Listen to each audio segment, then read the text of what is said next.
Welcome back again sa ating YouTube channel mga Kadaberkads, and for today's video, ang pag-uusapan natin ay tungkol sa mga importanteng ganap sa loob at sa labas ng Eat Bulaga and syempre patungkol kay Raisa May at kay Bimbi. First topic, pag-usapan natin mga Kadaberkads, ang tungkol nga po dito sa inireveal ni Boss Joey at Bossing Big Soto kahapon na magaganap po bukas araw yan ng Sabado. So magkakaroon daw po ng pasabog na dance production number si Raisa May Dizon bukas po yan mga Kadaberkads. Kaya nga maaga pa lamang daw ay tumutok na po sa programang Itbulaga at marami nga nagtatanong kung kapartner or kasama daw niya si Bimbi dito sa dance production number bukas. Well, abangan na lang natin mga Kadaberkads kasi alam naman natin ang situation ni Bimbi at ng kanyang mommy. Marami na din kasi ang nakakamiss at sabik ngayon kay Bimbi na makita po sa programang Itbulaga together with Raisa May Dizon. Syempre hindi naman natin masisisi ang mga viewers kung ganito na lamang sila mag-request sa Itbulaga. Ayun nga sa isang netizen, yes, Bimbi present ka dapat para may inspiration si Mrs. Honey mo, diba? I love it. So sana nga mga Kadaberkads para po masaya na naman ang mga Maybe fans at ang mga viewers. Samantalang kanina mga Kadaberkads, nag-upload naman po ang Team Raisa ng TikTok Dance Challenge nila kasama po si Raisa May Dizon dito. Grabe mga Kadaberkads, talagang game na game din talaga si Mami Risa sa mga trip ni Raisa May. Sabi niya nga dito, kaya dapat nagluto na lang ako, Team Raisa. Samantalang sa mga naguguluhan at nagtatanong mga Kadaberkads patungkol sa balitang kumalat na papasok daw po sa PBB itong si Bimbi, ito po ang kasagutan. Nagtanong kasi tayo mga Kadaberkads mismo sa expert at sabi nga dito walang opisyal na anunsyo o balita na papasok sa Pinoy Big Brother or PBB si Bimbi Aquino. Sa kasalukuyan abala siya sa pag-aaral ng legal management at pagiging guest co-host sa non-time show na Itbulaga. Bukod dito, naging bukas din ang kanyang ina na si Chris Aquino sa pagsasabing kailangan ng magtrabaho ni Bimbi sa showbiz upang makatulong sa lumalaking gastusin sa paggagamot nito. So correct mga Kadaberkads, wala pong opisyal na pahayag at wala pong katotohanan ng mga kumakalat na balita. Hindi ko alam kung saan galing po yung impormasyon na yan, pero ito lang masasabi natin, hindi po yan totoo. Kasi kinakailangan pong nasa bahay lang ni Kuya, hindi pwedeng labas lang ng labas doon para alagaan po ang kanyang ina na may sakit. Alam naman natin yung current situation ng condition po ng health ni Miss Chris Aquino. Kailangan talaga ng 24/7 tutukan ni Bimbi. Kaya huwag kayong maniniwala mga Kadaberkads sa ganyang balita. Meron kasing mga nagkakalat ng ganito. Ito po ipapakita ko na lamang sa mga screen po ninyo. Sabi dito, what if ang anak ng Queen of All Media Chris Aquino na si Bimbi Aquino ang pumasok sa bahay ni Kuya Pinoy Big Brother ABS-CBN. Tapos nag-edit na din po sila ng picture ni Bimbi at idinikit nga po dyan sa Pinoy Big Brother housemate na banner mga Kadaberkads. Kaya naman yung ilang mga senior citizen napapaniwala po at naloloko sa mga ganito na akala po nila papasok talaga si Bimbi sa bahay po ni Kuya. So wala po yung katotohanan.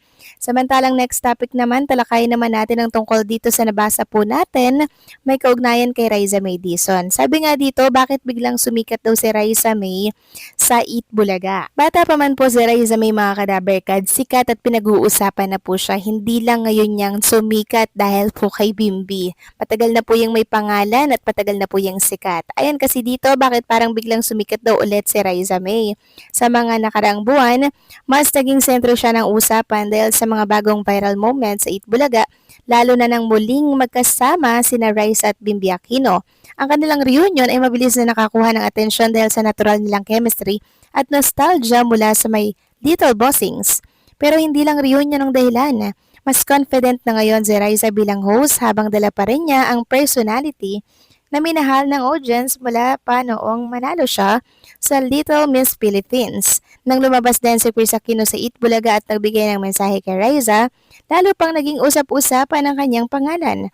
Kaya ang dating batang Raisa May ay unti-unti nang nagiging mas mature sa television personality at bawat bagong moment niya ngayon ay may nostalgia, curiosity at viral potential. So ayon sa kanyang write-ups mga kadaberkads, bakit daw muling sumikat at pinag-usapan. So yan pala yung ibig niya pong sabihin sa post na to mga kadaberkads, kasi nito mga nakaraan, di ba, wala namang masyadong ganap si Raiza, pero ngayon, grabe, viral lahat ng kilos, lahat ng sinasabi, pinag-uusapan mga kadaberkads. Yun pala yung gusto niyang sabihin. Samantalang next topic naman, talakayin naman natin itong viral at pinag-uusapan ngayon sa mundo po ng social media. Walang iba kundi po itong naging TikTok dance ni Raisa May Dizon backstage po ng Itbulaga kahapon.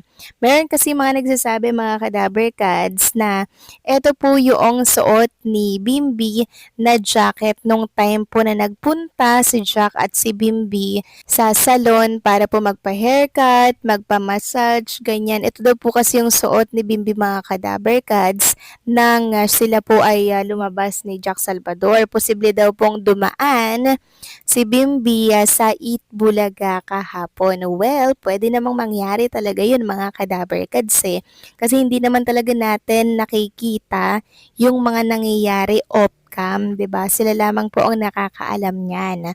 Pero syempre, since merong color black dyan na parang jacket, gumawa ito ng ingay sa social media at sinasabi nga pong yaan ang jacket ni Bimbi nakalagay po sa couch backstage dito po sa inuupuan po nila ni Bimbi at Raiza every time po na sila po ay naglalambingan, nagkukulitan. Pwedeng-pwede naman talagang dumalaw si Bimbi sa Itbulaga kasi ilang araw na po siyang wala dito. Syempre, namimiss niya po ang mga Dabberkads natin, lalo na po si Raiza May Dizon, di ba? Hindi kasi sapat yung video ko lamang at puyatin si Raiza May habang siya po ay nagbabantay sa kanyang mami na may sakit. Hindi yun sapat. Syempre, ang importante din dito, makita po nila yung isa't isa. 'Di ba? Gumagawa po talaga ng way ang si Bimbi, hindi lang natin nakikita sa harap ng camera. Kasi syempre, privacy mga kadaberkads ang iniingatan nila dito bilang isang artista. Kaya sa mga nalulungkot dahil hindi po nila nakikita si Bimbi kasama po ni Raisa May Dizon na posibleng ito po yung mga kaganapan sa likod ng camera. Kaya kung inyo mapapansin, kahit na wala si Bimbi, medyo may ngiti pa rin namang naiiwan sa mukha ni Raisa May. Although, most of the time, mga kadaberkads ay malungkot siya, pero alam natin na gumagawa ng way si Bimbi para kay Raisa May Dizon. Alam naman natin kung gaano po kahalaga si Raisa para po kay Bimbi, di ba? Very conservative. Sa pananamit po ni Raisa May, andun pa rin yung touch ng isang Bimbi kasi hindi po talaga siya nagsusuot ng mga revealing na mga damit, nagpapakita ng cleavage or ng legs, 'di ba? Hindi po mga kadaberkads.